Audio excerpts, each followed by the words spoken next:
नमस्कार दोस्तों, उषा की आवाज चैनल में आप सभी का स्वागत है। हमारी आज की कहानी है कबाड़। सुनिए, पुताई वाले को कब बुला रहे हो? जल्दी कर लो वरना सारे काम एक साथ सिर पर आ जाएंगे। करता हूँ, आज निमंत्रण पत्र छपने के लिए देकर आया हूँ। रंग वाले के पास जाना नहीं हो पाया। देखिए, शादी के लिए सिर्फ 1 महीना ही बचा है। एक बार घर की पुताई हो जाए और घर का सामान सही जगह सुव्यवस्थित हो जाए तो बहुत सहूलियत होगी। जानता हूँ तुम्हारी परेशानी। कल ही पुताई वाले से बात करके आऊंगा। 2 दिन बाद बुला ही लीजिए। तब तक मैं घर का सारा कबाड़ निकाल कर रखती हूँ, जिससे उसका काम भी फटाफट हो जाएगा और घर में थोड़ी जगह भी हो जाएगी। हाँ, यह ठीक रहेगा। वैसे भी वह छोटा कमरा बेकार की चीजों से भरा पड़ा है। खाली हो जाएगा तो अच्छा है। जब से विक्रम की बेटी कल्पना की शादी तय हुई थी, उनकी अपनी पत्नी सुमन से ऐसी बातचीत चलती ही रहती थी। जैसे जैसे शादी का दिन नजदीक आ रहा था, काम का बोझ और हर बड़ाहट बढ़ती जा रही थी। घर की पुताई कई सालों से टलती चली आ रही थी।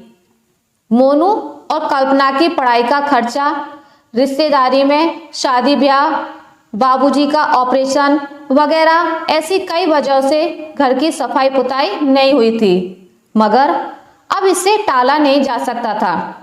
बेटी की शादी है, दोस्त रिश्तेदार सभी आएंगे और तो और लड़के वालों की तरफ से सारे बाराती घर देखने जरूर आएंगे। अब कोई बहाना नहीं चलने वाला। घर अच्छी तरह से साफ सुथरा करना ही पड़ेगा। दूसरे ही दिन सुमन ने छोटा कमरा खाली करना शुरू किया। काफी ऐसा सामान था जो कई सालों से इस्तेमाल नहीं हुआ था। बस घर में जगह घेरे पड़ा था। उस पर पिछले कई सालों से धूल की मोटी परत जमी हुई थी। सारा कबाड़ एक एक करके बाहर आने लगा। कल ही कबाड़ी को बुलाऊंगी। थक गई इस कबाड़ को संभालते संभालते। कमरा खाली करते हुए सुमन बोल पड़ी। आंगन में पुरानी चीजों का एक छोटा सा ढेर लग गया। शाम को विक्रम बाहर से लौटे तो उन्हें आंगन में फेंके हुए सामान का ढेर दिखाई दिया। उसमें एक पुराना आईना भी था, 5 फुट ऊंचा और करीब 2 फुट चौड़ा। काफी बड़ा भारी भरकम शीशम की लकड़ी का मजबूत फ्रेम वाला आईना। विक्रम की नजर उस आईने पर पड़ी। उसमें उन्होंने अपनी छवि देखी, धुंधली सी मकड़ी के जाले में जकड़ी हुई। शीशे को देखकर उन्हें कुछ याद आया। धीरे धीरे यादों पर से धूल की परतें हटती गईं। बहुत सी यादें जेहन में उजागर हुईं। आईने में एक छवि निखर आई, बिल्कुल साफ छवि सुमन की। 29-30 साल पहले की बात है। नई नवेली दुल्हन सुमन, हाथों में मेहंदी, लाल रंग की चूड़ियां, घूंघट में शर्मीली सी। विक्रम को अपने शादी के दिन याद आए। संयुक्त परिवार में बहू बनकर आई सुमन। दिन भर सास, चाची सास, दादी सास, न जाने कितनी सारी सासों से घिरी रहती थी। उनसे अगर फुर्सत मिलती तो छोटे ननद देवर अपना हक जमाते। विक्रम बेचारा अपनी पत्नी का इंतजार करते करते थक जाता। जब सुमन कमरे में लौटती तो बुरी तरह से थक चुकी होती थी। नौजवान विक्रम पत्नी का साथ पाने के लिए तड़पता रह जाता। पत्नी को एक नजर देख पाना भी उसके लिए मुश्किल था। आखिर उसे एक तरकीब सूझी। उनका कमरा रसोई घर से थोड़ी ऊंचाई पर तिरछे कोण में था। विक्रम ने यह बड़ा सा आईना बाजार से खरीदा और अपने कमरे में ऐसे लगाया कि कमरे में बैठे बैठे रसोई में काम करती अपनी पत्नी को निहार सके। इसी आईने ने पति पत्नी के बीच नजदीकियां बढ़ा दी। वे दोनों दिल से एक दूसरे के और भी करीब आ गए। उनके इंतजार के लम्हों का गवाह था यह आईना। इसी आईने के जरिए वे दोनों एक दूसरे की आंखों में झांका करते थे, एक दूसरे के दिल की पुकार समझा करते थे। यही आईना उनकी नज़र की जवाब बोलता रहा। उनकी जवानी के हर पल का गवाह था यह आईना। आंगन में खड़े खड़े अपने आप में खोए से विक्रम उन दिनों की सैर कर आए। अपनी जवानी के दिनों को यादों में ही एक बार फिर से जी लिया। विक्रम ने मोनू को बुलाया और वह आईना उठाकर अपने कमरे में तरीके से रखवाया। मोनू अचरज में पड़ गया। ऐसा क्या है इस पुराने आईने में? इतना बड़ा, भारी सा, काफी जगह घेरने वाला कबाड़ उठाकर पापा ने अपने कमरे में क्यों लगवाया? वह कुछ समझ नहीं पा रहा था। वह अपनी दादी के पास चला गया। दादी, पापा ने वह बड़ा सा आईना कबाड़ से उठवाकर अपने कमरे में लगवा दिया। तो क्या हुआ? दादी, वह कितनी जगह घेरता है, कमरे से बड़ा तो आईना है। दादी अपना मुंह आंचल में छिपाए धीरे धीरे मुस्कुरा रही थी। दादी को अपने बेटे की यह तरकीब पता थी। उन्होंने अपने बेटे को आईने में झांकते हुए बहू को निहारते पकड़ा भी था। दादी की वह नटखट हंसी हंसते हंसते शर्माने के पीछे क्या माजरा है सोनू समझ नहीं सका। पापा भी मुस्कुरा रहे थे। जाने दो, सोचकर मोनू दादी के कमरे से बाहर निकला। इतने में माँ ने मोनू को आवाज दी। कुछ और सामान बाहर आंगन में रखने के लिए कहा। मोनू ने सारा सामान उठाकर कबाड़ के ढेर में लापटका, सिवा एक क्रिकेट बैट के। यह वही क्रिकेट बैट था जो 20 साल पहले दादाजी ने उसे खरीदवाया था। वह दादाजी के साथ गांव से शहर आया था। दादाजी का कुछ काम था शहर में। उनके साथ शहर देखने और बाजार घूमने मोनू चल पड़ा था। चलते चलते दादाजी की चप्पल का अंगूठा टूट गया। वैसे भी दादाजी कई महीनों से नई चप्पल खरीदने की सोच रहे थे। बाजार घूमते घूमते मोनू की नज़र खिलौने की दुकान पर पड़ी। ऐसी खिलौने वाली दुकान तो उसने पहले कभी नहीं देखी थी। उसका मन कांच की अलमारी में रखे क्रिकेट के बैट पर आ गया था। उसने दादाजी से जिद की कि वह बैट उसे चाहिए। मोनू के दादाजी व पिताजी की माली हालत उन दिनों अच्छी नहीं थी। जरूरतें पूरी करना ही मुश्किल होता था। बैट जैसी चीजें तो ऐश में गिनी जाती थी। मोनू के पास खेल का कोई भी सामान न होने के कारण गली के लड़के उसे अपने साथ खेलने नहीं देते थे। राम तो उसे अपने बैट्स को हाथ लगाने ही नहीं देता था। मोनू मन मसोस कर रह जाता था। दादाजी इन परिस्थितियों से अच्छी तरह वाकिफ थे। उनसे अपने पोते का दिल नहीं तोड़ा गया। उन्होंने मोनू के लिए वह बैट खरीद लिया। बैट काफी महंगा था। चप्पल के लिए पैसे ही नहीं बचे तो दोनों बस अड्डे के लिए चल पड़े। रास्ते में चप्पल का पट्टा भी टूट गया। सड़क किनारे बैठे मोची के पास चप्पल सिलवाने पहुंचे तो मोची ने कहा, दादाजी यह चप्पल इतनी फट चुकी है कि इसमें सिलाई लगाने की कोई गुंजाइश नहीं। दादाजी ने चप्पल वहीं फेंक दी और नंगे पांव ही चल पड़े।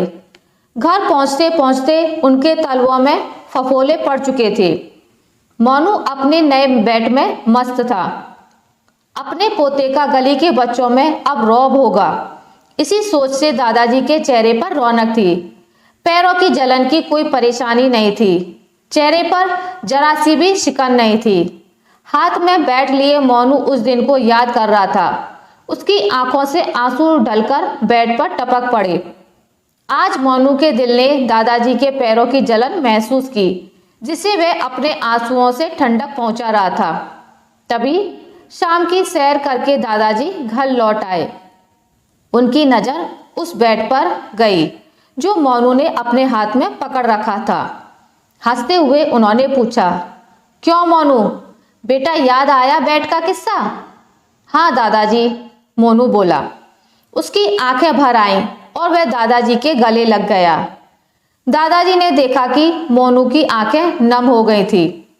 मोनू बेड को प्यार से सहलाते चूमते अपने कमरे में लाया और उसे झाड़ पोंछकर कमरे में ऐसे रख दिया मानो वह उस बेड को हमेशा अपने सीने से लगाकर रखना चाहता है। दादाजी अपने कमरे में पहुंचे तो देखा कि मोनू की दादी पलंग पर बैठी हैं और उनके इर्द गिर्द छोटे छोटे बर्तनों का भंडार फैला है। इधर तो आइए, देखिए, इन्हें देखकर कुछ याद आया? वे बोली। अरे ये तुम्हें कहाँ से मिले? बहू ने घर का कबाड़ निकाला है ना, उसमें से मिल गए। अब वे दोनों पास पास बैठ गए। कभी उन छोटे छोटे बर्तनों को देखते तो कभी दोनों दबे दबे मुस्कुरा देते। फिर वे पुरानी यादों में खो गए। यह वही पानदान था जो दादी ने अपनी सास से छिपाकर चुपके से खरीदा था। दादाजी को पान का बड़ा शौक था, मगर उन दिनों पान खाना अच्छी आदत नहीं मानी जाती थी। दादाजी के शौक के लिए दादी जी का जी बड़ा तड़पता था। अपनी सास से छिपाकर उन्होंने पैसे जोड़ने शुरू किए, कुछ दादाजी से मांगे और फिर यह पानदान दादाजी के लिए खरीद लिया। चोरी छिपे घर में लाई कि कहीं सास ना देख ले। बड़ा सुंदर पानदान था। पानदान के अंदर छोटी छोटी डिब्बियां, लौंग, इलायची, सुपारी आदि रखने के लिए, छोटी सी हंडिया चूने और कत्थे के लिए, हंडियों में तिल्ली नुमा कांटे और हंडियों के छोटे से ढक्कन। सारे बर्तन पीतल के थे। उसके बाद हर रात पान बनता रहा और हर पान के साथ दादा दादी के प्यार का रंग गहरा होता गया। दादाजी अब बूढ़े हो चले और उनके नकली दांत लग गए तो सुपारी खाना मुश्किल हो गया। दादी जी के हाथों में भी पानदान चमकाने की आदत नहीं रही। बहू को पानदान रखने में कोई दिलचस्पी नहीं थी, इसलिए पानदान स्टोर में डाल दिया। आज घर का कबाड़ निकला तो दादी को यह पानदान मिल गया। दादी ने पानदान उठाया और अपने कमरे में ले आई। इस बार सास से नहीं, अपनी बहू से छिपाकर। थरथराती हथेलियों से वे पानदान संवार रही थी।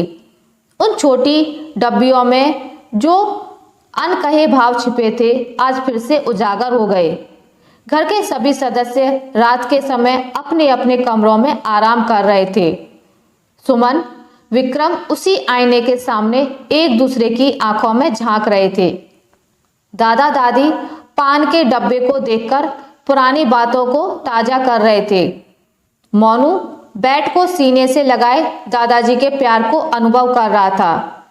जब उन्होंने स्वयं चप्पल ना खरीदकर उन पैसों से उसके लिए यह बेड खरीद कर दिया था।